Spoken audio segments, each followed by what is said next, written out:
لیکن میں 160 سال ہو گیا کوئی غلطی نہیں آؤ 160 سال ہو گیا نصرانیت ایک طرف ناک رکھا ہے فوز مبین پر ابھی یوکے میں تقریباً 10-15 سال پہلے اس لیے اعتراض ہوا تھا لیکن اعلیٰ حضرت کے غلاموں نے انگلش میں کتاب کر دی فوز مبین کو جب انگلش میں کر دیا پھر وہ عیسائی کا جو ہے بیڑا پھر غرق ہو گیا آپ ذرا سوچیں لیکن لوگوں کو آج اعلیٰ حضرت سے دور کرنے کا شوق پڑا ہوا ہے اعلیٰ حضرت سے اختلاف کی بات کی جاتی ہے اور اختلاف کو رحمت کا نعرہ لگایا جاتا ہے ارے میاں اعلیٰ حضرت کے پاس جب حضرت صدر الشریعہ علی رحمت رضوان کے پاس دو کے ایک حاجی صاحب نے کہا حضور وہ ایک مسئلہ جو ہے صدر الشریعہ نے ایک جملے میں جو امام اعظم ابو حنیفہ کے لا ادری مشہور ہے امام اعظم ابو حنیفہ کا مشہور ہے کہ جس میں امام اعظم نے حل کر دیا یہ مسئلہ صبح قیامت تک حل کر دیا اور جو آپ کے 3 لا ادری کہ اس میں نہیں جانتا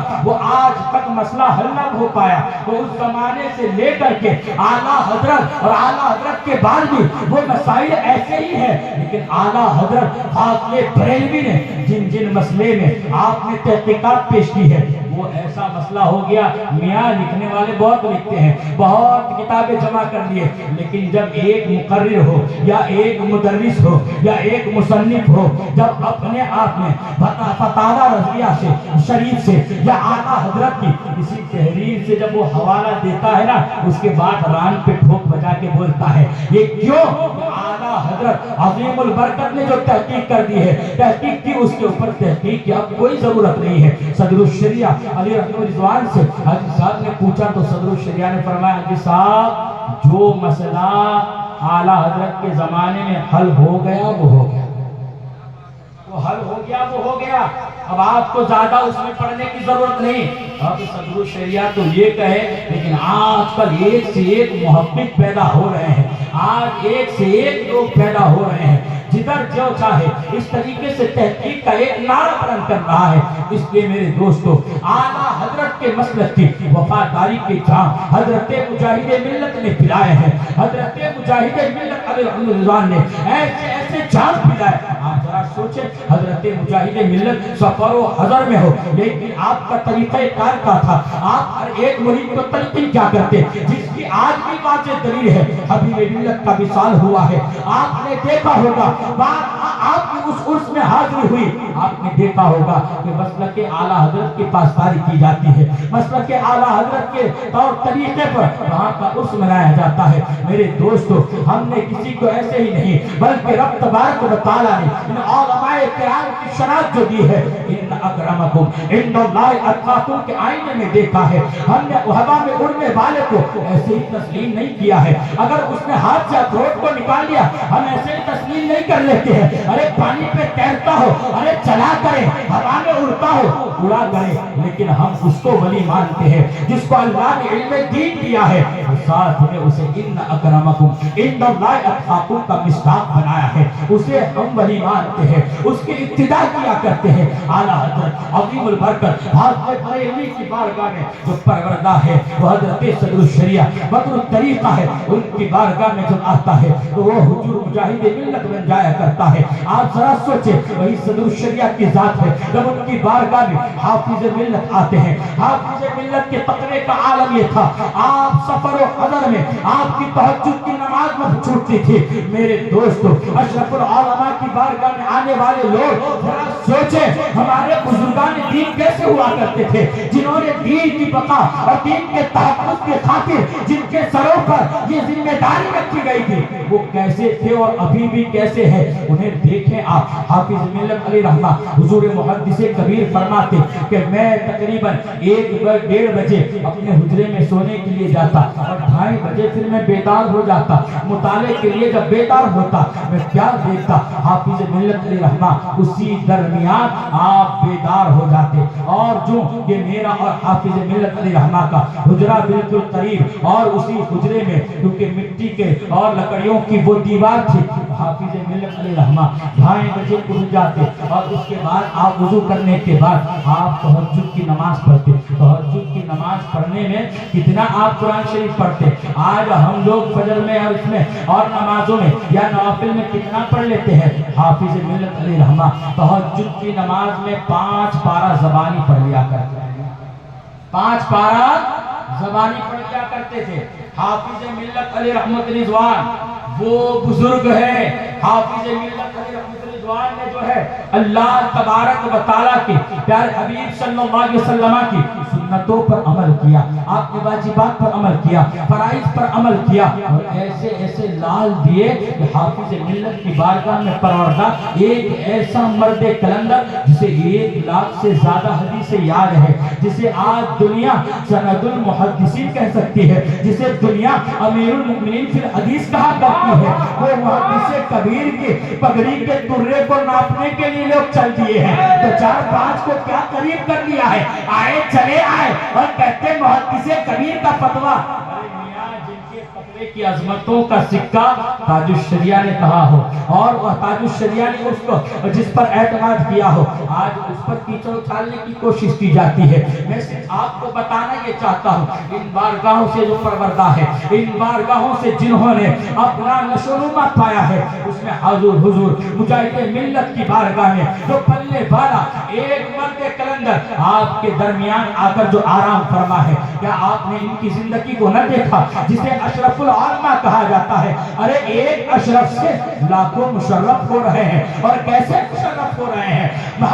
حضور مجاہد ملت کی یہاں مسلک اعلیٰ حضرت کو گھٹیوں میں اور مرید بناتے وقت آنکھوں سے ہی آنکھوں میں پلا دیا جاتا ہے. اس سے پتہ یہ چلتا ہے کہ اشرف العلماء جہاں ٹیویاں توڑا دی جاتی ہو, آج بھی ان کے گاؤں میں جب ٹیویاں نہیں ملتی ہے, اخلاق اور آپ جو ہے ایسا پیکر اخلاق کا ہے, آپ کے سامنے آنے والا ایک موم بن جایا کرتا. جب شرابی کو آپ جو ہے منہ دلا کر کے اس کو صحیح کر دیا کرتے, اس کو اتنا صحیح کیے کہ وہ کلمہ پڑھ کے دائرے اسلام میں داخل ہو گیا. بتانا یہ چاہتا ہوں, جتنی اچھی کڑیاں جڑے گی اتنے اچھے ہوتے چلے جاؤ گے. اگر دل سنوارنا ہے تو اچھے لوگوں کے ساتھ جڑا جاتا ہے, اچھے لوگوں کے دامن سے وابستہ ہوا جاتا ہے. ان اچھے لوگوں میں ایک اشرف العلماء کی ذات ہے, اسی صدر الشریعہ کے اس دوسری نہر سے جنہوں نے پانی پیا ہے, اور عشق وفا کا جام وہ حافظ ملت علی رحمت رضوان کی ذات ہے. اور اس حافظ ملت کی بارگاہ سے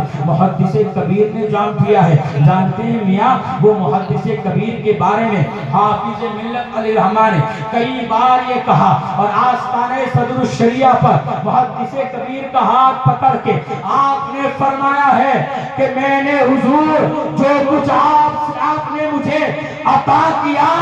آپ کے سامنے میں نے آپ کے بیٹے کو دے دیا ہے. ارے میاں, ادھر ادھر کا کیا ہوا نہیں, کسی امیر کا نہیں, کسی امیر مالدار کا نہیں, حافظ ملت کا دیا ہے. تم اپنی بولی تو بدل دو, محدث کبیر کی عظمت نہیں بدلے گی. اچھا, لاجواب زندہ باد نعرہ تکبیر, نعرہ انسان, عشق محبت, عشق محبت. محدث کبیر 1 لاکھ سے زیادہ کیا جا رہا ہے. حضور محدث کبیر کی عمر, ایک ڈاکٹر رضوان کا نام سنیں گے آپ, جس کو مجاہد سنیت کہا جا سکتا ہے. گھوسی میں ایک ڈاکٹر تھے, ڈاکٹر رضوان کو تو ہومیوپیتھک کے ڈاکٹر, جس نے کبھی بھی کسی خاتون کو ہاتھ پکڑ کے نبض نہیں ناپا, بس بولو ادھر سے. اللہ نے وہ مرد کلندر مجھ سے فرماتے ہیں, ارے میاں یہ کب سمجھیں گے گھوسی والے, مولانا محدث کبیر کو کتنا علم ہے, کون ناپ سکتا ہے؟ بولے ایک بوڑھا مفتی جس نے دن رات کتابوں میں گزارے ہو, اور اتنا پڑھا ہو, اور پڑھتے پڑھتے وہ 80 سال کا ہو جائے, اس وقت اس کو جتنا علم حاصل ہو اتنا تو علامہ کو پگڑی ملتے, یعنی حافظ ملت کی بارگاہ سے فارغ ہوتے ہی اتنا ہی مل گیا. قول ہے. اس لیے میاں یہ جو آج کل یوٹیوب والے چلے ہیں اور تحریریں بدل کے وہ حضور محدث کبیر کی ذات ہے. ارے جو آپ نے ابھی سنا, امام اعظم ابو حنیفہ رضی اللہ تبارک و تعالیٰ کی شان تھی کہ جس چیز میں آپ کو شبہ ہو جائے وہ چیز نہیں کھاتے. تو امام اعظم ابو حنیفہ کے نائبین کا عالم کیا تھا. حضور محدث کبیر جو ہے یہ پان میں کبھی کٹھا نہیں لگاتے, شروع میں کبھی اپنی جوانی میں لگایا ہو, میں نے تو اپنی 15 سال قریب رہنے کی زندگی میں کبھی نہیں دیکھا. ہاں خود ایک بار پوچھا گیا حضور آخر معاملہ کیا ہے؟ کبھی کسی کو دیتے پان کی ڈبیا میں چھوٹا سا کتھا کی ڈبیا ضرور رہتی ہے, کوئی اگر ہے ہوتا ہے اس کو پان پیش کرتے اور وہ ڈبی بھی دیتے. میں تو کتھے والا نہیں کھاتا, اگر آپ کو چاہیے تو وہاں کتھا رکھا ہوتا. میں نے پوچھا حضور آخر یہ کتھے والا پان نہ کھانے کی وجہ کیا ہے؟ آپ نے ایک فرمایا کہ سنو اصل میں ایسا ہے, ایک مرتبہ میں نے کتھا لگایا, کسی نے وہاں بیٹھا ہوا تھا, اس نے ایسے کہا کہ حضور اب تو معاملہ یہ ہو گیا ہے کہ کتھے میں بھی ملاوٹ ہونے لگی. اس وقت کچھ نہیں بولے حضور محدث کبیر, پان کو موڑا ڈبیا میں رکھا, دوسرا پان لگایا. اب آپ نے صرف چونا لگانا شروع کیا. ارے میاں جسے جس پان کی عادت بن جاتی ہے وہ شہر بدل جائے تو دن بھر مزہ نہیں آتا ہے, لیکن یہ لوگ پان کھاتے اپنے مزہ کے لیے نہیں, ان لوگوں کا تو معاملہ ہی کچھ اور ہے. پھر فرماتے ہیں کتھے والوں سے آپ نے ملاقات کی جہاں زیادہ مقدار میں کتھا بنا کرتا. حضرت نے پوچھا اب تو سننے میں آ رہا ہے یہ کتھے میں ملاوٹ ہونے لگی ہے, کلر یا کیمیکل وغیرہ ملتا ہے. ان لوگوں نے کہا حضور کس نے کہا, ایسی بات نہیں, ہاں ملاوٹ ہوتی ہے کبھی کبھی کسی کتھے میں. اس مرد قلندر نے کبھی کبھی کوئی کتھا میرے پاس آ جائے, آج تک کتھے والا پان نہیں کھایا ہے, حرام کا حکم نہیں لگایا ہے, لیکن آج تک مرد قلندر نے کبھی بھی. آپ یہ پاؤڈر والی چیز دیکھ لیجیے جو ابجدیہ میں پڑے ہوں گے, جو وہاں پر حضور محدث کبیر کو دیکھا ہے, ارے گردن جھکانے سے اب تو نہیں جھکتی ہے. محدث کبیر کی گردن بالارادہ نہیں, مطالعہ کر کر کے اتنی جھکی کے اٹھائے نہیں ہوتی ہے. آپ نے دن رات ایسا مطالعہ کیا. عالم ربانی کی بات کرتا ہوں میاں, عالم ربانی کی نکڑوں پر بیٹھ کر پگڑیاں اچھالی جائے اس کی بات نہیں ہے. عالم ربانی محدث کبیر کے بارے میں آپ کی بڑی بہن ہمشیرہ حضرت عائشہ رحمت اللہ تعالی علیہ, حضرت عائشہ آپ فرماتی ہے کہ میں نے کبھی اتفاق نہیں ہوا کہ رات میں کبھی آنکھ کھلی ہو اور ایسا دیکھنے کو کبھی میری زندگی میں نہ ملا. یہ جن کی بات کر رہا ہوں محدث کبیر سے عمر میں 2 سے 3 سال بڑی تھی, مثال ہو گیا 2 سال ہو. فرماتی ہے کہ کبھی ہم نے نہ دیکھا کہ رات کو آنکھ کھلی ہو اور مولانا ضیاء المصطفیٰ کے ہاتھ میں کتاب نہ ہو اور چراغ بجھ گیا ہو. جب آنکھ کھلتی تو اب آنکھ کھلتی رہتی. میں پوچھا کرتا ہی نہیں, بڑوں سے پوچھا کرتا. میرا شیخ ہے جس نے مجھے تھوکنے کا طریقہ بھی سکھایا ہے, تھوکا کیسے جاتا ہے. آج افسوس ہوتا ہے وہ لوگ, ایک شعر کہوں گا انہیں, ستم تو یہ کہ ہماری ہی صفوں میں شامل ہے, ستم تو یہ کہ ہماری ہی صفوں میں شامل ہے, چراغ بجھتے ہی خیمہ بدلنے والے لوگ. آج ادھر اس کا پوا بھاری ہے تو اس کے ساتھ ہو گئے, کل اس کا پوا بھاری ہے اس کے ساتھ ہو گئے, کل اس کا پوا بھاری ہے اس کے ساتھ ہو گئے. ارے میاں یہ وہ مرد قلندر ہے ہوائیں جس طرف چل رہی ہو, لیکن ان کا ایک ہی معیار ہوتا ہے, انہیں جانا انہیں مانا, نرک کا خیر سے کام, للہ الحمد میں دنیا سے انہوں نے یہی پیغام دیا ہے. وہ محدث کبیر, حضرت محدث کبیر نے فرمایا کبھی بھی آپ نے پاؤڈر والی چائے نہیں پی. پاؤڈر والا دودھ آتا ہے, پاؤڈر والے دودھ میں آپ نے کبھی بھی اس کی چائے نہیں پی ہے. آج بھی آؤٹ آف کنٹری جاتے تو بلیک ٹی پیا کرتے ہیں,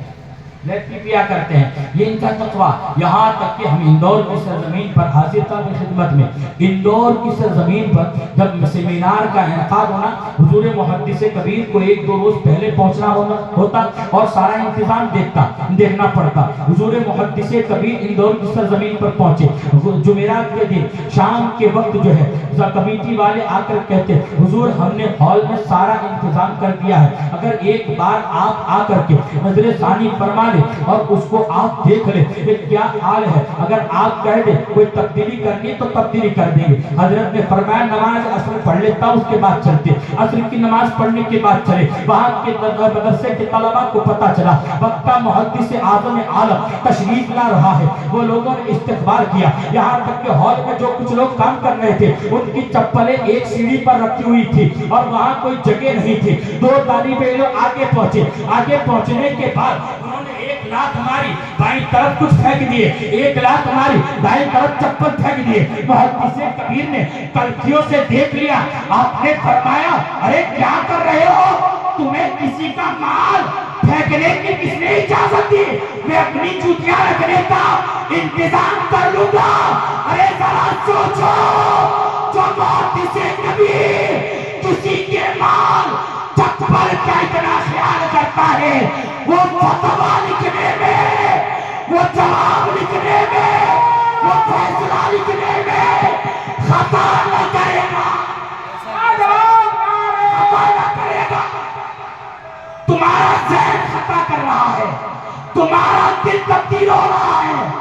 تمہارے قدم لڑ رہے ہیں. محدث کبیر وہ ہے ہزاروں لاکھوں لڑکھڑاتے قدم کو اس بات کی طرح اگر وہ اچھالی جا رہی ہے وہ محدث ہے. ایک بات, ایک چیز پر اگر ہم بات کرتے چلے جائیں تو رات گزر جائے. شہزاد تشریف فرمائے, حضرت یہاں مسوری شریف میں ہم لوگ حاضر ہو رہے تھے تو باسا شریف پہنچے. فرماتے ہیں وقت زیادہ ہوتا ہے, میاں حضور کچھ اس پر تشریف لے گئے, ابھی ہم لوگ یہی نماز وغیرہ کریں. باسا شریف میں لائن کٹی ہوئی, لائن کٹی تھی, ایک ہی بلب ادھر جل رہا تھا, چاہے انورٹر سے ہو چاہے جیسے. حضرت تشریف, کڑاکے کی ٹھنڈی کا موسم ہے, کڑاکے کی ٹھنڈی. تقویٰ دیکھیں, امام اعظم کو دنیا نے دیکھا,